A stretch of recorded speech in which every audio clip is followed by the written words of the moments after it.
Hello guys, welcome back to my channel. இன்றைக்கி நம்ம என்ன சம்மரி பார்க்க போகிறோம் அப்படின்னா 40 ஃபார்ச்சூன்ஸ். இதை எழுதினவங்க ஆரோன் ஷெப்பர்ட். இந்த பர்டிகுலர் ஷார்ட் ஸ்டோரி 2005 பப்ளிஷ் ஆகிருக்கு.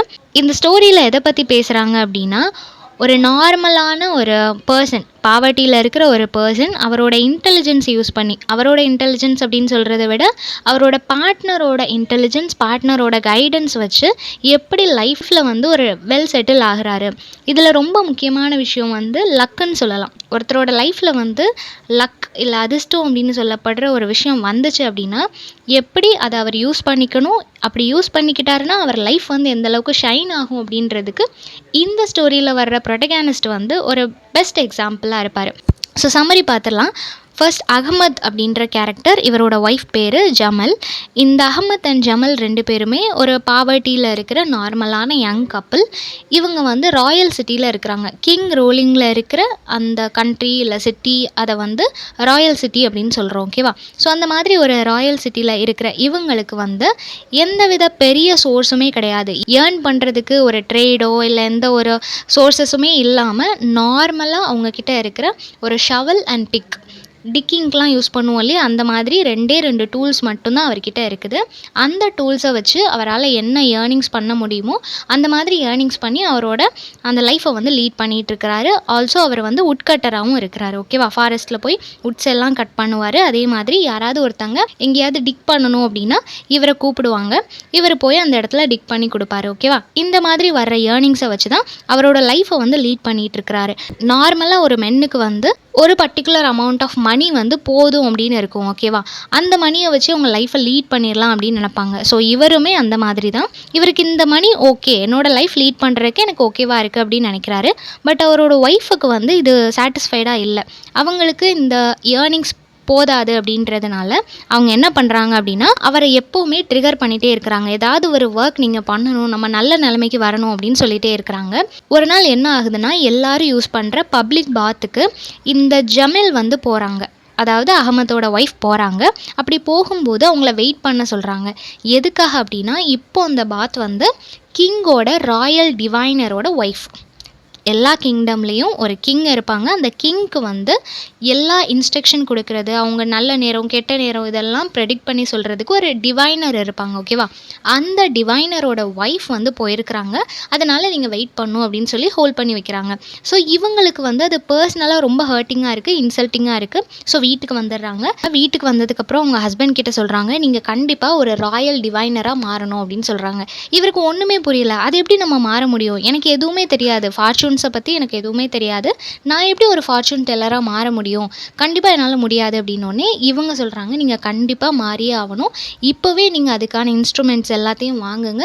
நீங்கள் ஒரு ஃபார்ச்சூன் டெல்லராக ஃபஸ்ட்டு மாறுங்க. கண்டிப்பாக உங்களோட ஃபேட்டாக இருக்கட்டும், டைமாக இருக்கட்டும், இது எல்லாம் சேர்ந்து உங்களை ஒரு ராயல் டிவைனராக மாற்றிடும் அப்படின்னு சொல்கிறாங்க. இவர் வந்து வேண்டான்னு சொல்லி அவ்வளோ ரிஜெக்ட் பண்ணி பார்க்குறாரு. லாஸ்ட்டாக ஒரு ஒய்ஃப் வந்து நீங்கள் இப்போ பண்ணலைன்னா நான் உங்களை விட்டுட்டு போயிடுவேன் அப்படின்னு சொல்லிடுறாங்க. இவருக்கு வேறு வழியே இல்லாமல் இவர்கிட்ட இருந்த டூல்ஸ் எல்லாத்தையுமே அவர் விற்றுட்டு அந்த டைஸாக இருக்கட்டும், இல்லை அந்த ஃபார்ச்சூன் டெல்லருக்குன்னு சில காஸ்டியூம்ஸ் இருக்கும் இல்லையா, அந்த காஸ்டியூம் எல்லாமே வாங்கிக்கிறாரு. அது எல்லாத்தையுமே வாங்கிட்டு மக்கள் எல்லாரும் எங்கே அதிகமாக இருப்பாங்களோ அந்த இடத்துக்கு போகணும் அப்படின்னு சொல்லி முடிவு பண்ணுறாரு. ஸோ ஒரு மார்க்கெட் பிளேஸில் வந்து உட்காந்துருக்கிறாரு. அங்கே உட்காந்துட்டு இருக்கும்போது ஃபர்ஸ்ட் கஸ்டமராக யார் வராங்க அப்படின்னா, கிங்கோட மினிஸ்டரோட ஒய்ஃப். ஓகேவா? கிங்டமில் இருக்கிற ஒரு மினிஸ்டரோட ஒய்ஃப் வந்து இவர்கிட்ட விசிட் பண்ணுறாங்க. எதுக்காக அப்படின்னா, அவங்கக்கிட்ட இருந்த ஒரு ப்ரீஷியஸான ஒரு ரிங் வந்து தொலைஞ்சு போயிருக்கும். ஸோ அந்த ரிங் எங்கே இருக்குதுன்னு சொல்லி நீங்கள் எனக்கு கண்டுபிடிச்சி கொடுக்கணும் அப்படின்னு சொல்கிறாங்க. அகமதுக்கு வந்து பயங்கரமாக டென்ஷன் ஆகிடுச்சு. ஏன்னா அவனுக்கு எதுவுமே தெரியாது. அவன் ஒய்ஃப் சொன்னாங்கன்னு சொல்லி வந்து உட்காந்துருக்கான் இல்லையா, அதனால் அவன் பயங்கரமாக டென்ஷன் ஆகுறான். என்னெல்லாமோ பண்ணி பார்க்குறான். யோசிச்சுட்டே இருக்கும்போது சடனாக அந்த லேடியோட ட்ரெஸ்ஸில் இருக்கிற அது கொஞ்சம் கிழிஞ்சிருக்கிற மாதிரி இருக்குது. ஸோ இதை பார்த்த உடனே இவன் வந்து அவங்க ஒரு ஹை கிளாஸ் பீப்புள், ரெஸ்பெக்டடான ஒரு விமன். இவர் வந்து ட்ரை பண்ணுறாரு அவங்க ட்ரெஸ்ஸில் இருக்கிற அந்த ஹோலை பற்றி அவங்கக்கிட்ட சொல்லணும்னு சொல்லி இவர் ட்ரை பண்ணும்போது இவர் அதை சொல்லுவார். ஸோ அந்த லேடி வந்து என்ன அண்டர்ஸ்டாண்ட் பண்ணிக்கிறாங்க அப்படின்னா, நீங்கள் பெரிய மகான், ஏன்னா என்னோடய ரிங்கை வந்து நான் ஒரு ஹோலில் தான் மறைச்சி வச்சுருந்தேன், இப்போ தான் எனக்கு அது ஞாபகம் வருது, நீங்கள் கரெக்டாக அந்த இடத்த முதற்கொண்டு நீங்கள் சொல்லிட்டீங்க, ரொம்பவே தேங்க்ஸ்ன்னு சொல்லிவிட்டு அவருக்கு அவ்வளோ தேங்க் பண்ணிவிட்டு ஃபஸ்ட்டு அவருக்கு அமௌண்ட்டாக ஒரு கோல்டு காயின் கிஃப்டினை வந்து கொடுத்துட்டு போயிடுறாங்க. இதை பார்த்த உடனே அவருக்கு அவ்வளோ சந்தோஷமாயிடுச்சு. இவர் இந்த கிஃப்ட்டை கொண்டு வீட்டில் கொடுத்த உடனே அவங்க ஒய்ஃப் ரொம்பவே ஹாப்பி ஆயிடுறாங்க. ஆனால் இவர் வந்து சொல்கிறாரு, நீ நல்லா இருப்ப, தயவு செஞ்சு இவ்வளோ ஹாப்பி ஆகாத, ஏன்னா இது வந்து லக்கில் ஏதோ நடந்துடுச்சு, அதனால எல்லா டைமும் இந்த மாதிரி நடக்கும்னு சொல்லி நம்ம எக்ஸ்பெக்ட் பண்ண முடியாது அப்படின்னு சொல்கிறாரு. ஆனால் அவங்க சொல்கிறாங்க, அதெல்லாம் ஒன்றும் பிரச்சனை இல்லை, இந்த லைஃப் வந்து நம்மளை கூட்டிகிட்டு போகும், நீங்கள் எதையும் யோசிக்காதீங்க அப்படின்ற மாதிரி அவங்க ஆறுதல் சொல்லி அனுப்பி விட்டுறாங்க. ஸோ அந்த சேம் டே நைட்டே என்ன ஆகுதுன்னா, கிங்கோட அந்த கிங்டமில் ஒரு 40 செஸ்ட் வந்து காணாமல் போயிடுச்சு. ஒரு 40 box full of gold, diamond, pearl என்னெல்லாம் இருக்குமோ எல்லாமே காணாமல் போயிடுச்சு. ஓகேவா? ஸோ ஒரு 40 பாக்ஸ் அப்படின்றது அது ஒரு லார்ஜ் அமௌண்ட். அந்த கிங்டமே அதை நம்பி தான் இருந்திருக்கும். அந்த 40 பாக்ஸும் எப்படி காணாமல் போச்சுன்னு சொல்லி எல்லாருமே பயங்கரமாக குழம்பி போயிருக்கிறாங்க. அந்த ராயல் கிங்டமில் இருக்கிற அந்த ராயல் டிவைனருக்கே அதை பற்றி ஒன்றுமே தெரியல.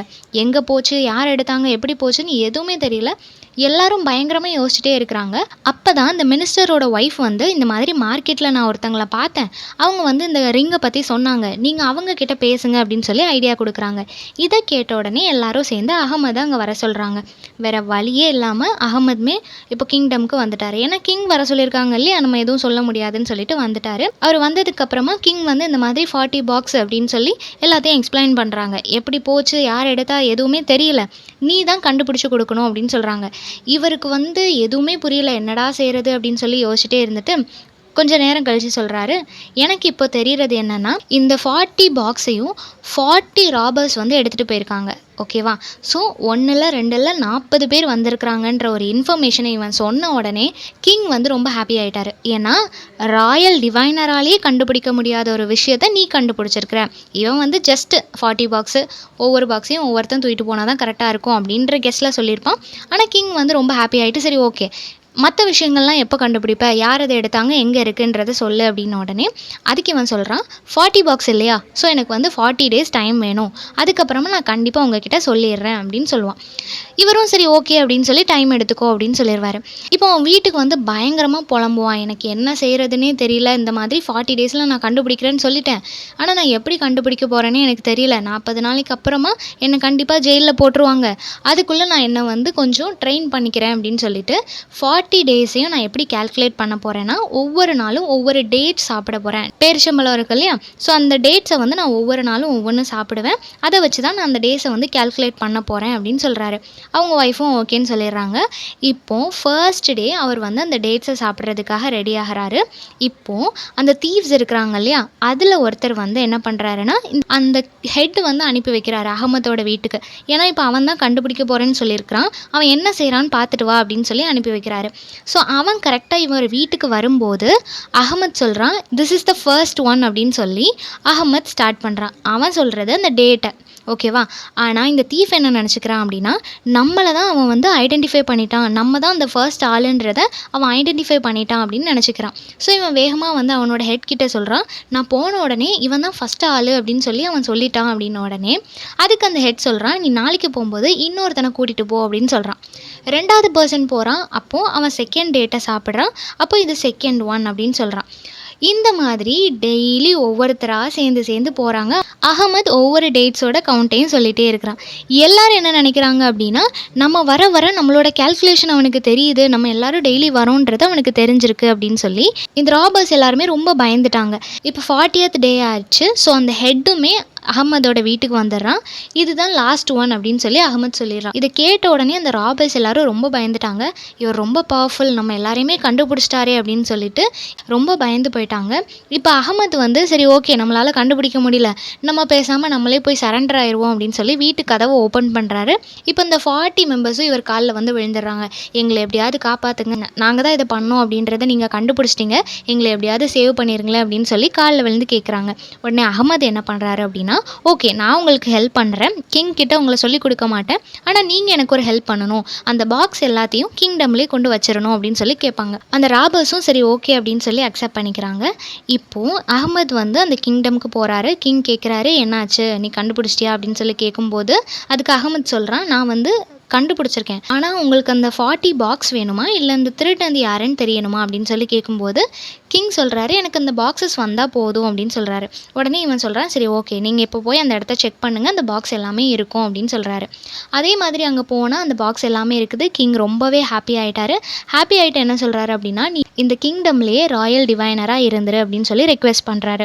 ஆனால் அகமது என்ன சொல்கிறான் அப்படின்னா, இல்லை நான் இந்த 40 டேஸுமே உங்களுக்காக இதை கண்டுபிடிக்கிறதுக்காக ரொம்ப டைம் ஸ்பெண்ட் பண்ணி என்னோடய எனர்ஜிஸ், என்னோடய பவர் எல்லாமே நான் இதிலே ஸ்பெண்ட் பண்ணிட்டேன். ஸோ இப்போ எனக்கு வந்து எந்த பவருமே கிடையாது. அதனால் நான் இங்கே இருக்கிறதுனாலையும் எந்த யூஸுமே கிடையாது. ஸோ என்னை வந்து நீங்கள் டிவைனராக வச்சுக்க முடியாது அப்படின்னு சொல்லிடுறான். இதை கேட்ட உடனே கிங்க்கு வந்து சரி ஓகே, டிவைனராக இல்லைனாலும் நீ என்னோடய ஃபுல் அந்த ப்ராப்பர்ட்டிஸையுமே நீ கண்டுபிடிச்சி கொடுத்துருக்க இல்லையா, அதனால உனக்கு நான் ஏதாவது கொடுத்தே ஆகணும் அப்படின்னு சொல்லிட்டு அந்த 40 பாக்ஸ்லேருந்து ஒரு 2 பாக்ஸ் எடுத்து அப்படியே கிங் வந்து அகமது கிட்ட கொடுத்துட்டான். இப்போ அகமதும் ஒரு வெல்த்தி மேனாக அந்த வில்லேஜ்லேயே செட்டில் ஆகிறான். ஓகேவா? ஸோ நம்மளோட இன்டென்ஷன் நல்லா இருந்துச்சு, நம்மளோட டைம் நல்லா இருந்துச்சு, நம்மளுக்கு ஒரு லக் அடிச்சுது அப்படின்னா அதை எப்படி யூட்டிலைஸ் பண்ணிக்கணும், எப்படி லைஃப்பில் செட்டில் ஆகணும் அப்படின்றத ரொம்பவே அழகாக இந்த ஷார்ட் ஸ்டோரியில் கொடுத்துருப்பாங்க. ஸோ இந்த சம்மரி எல்லாருக்கும் புரிஞ்சிருக்கும்னு நினைக்கிறேன். நெக்ஸ்ட் அந்த டாப்பிக்கில் வீடியோ போடலான்னு சொல்லி கமெண்ட் பண்ணுங்கள். தேங்க்யூ ஃபார் வாட்சிங்.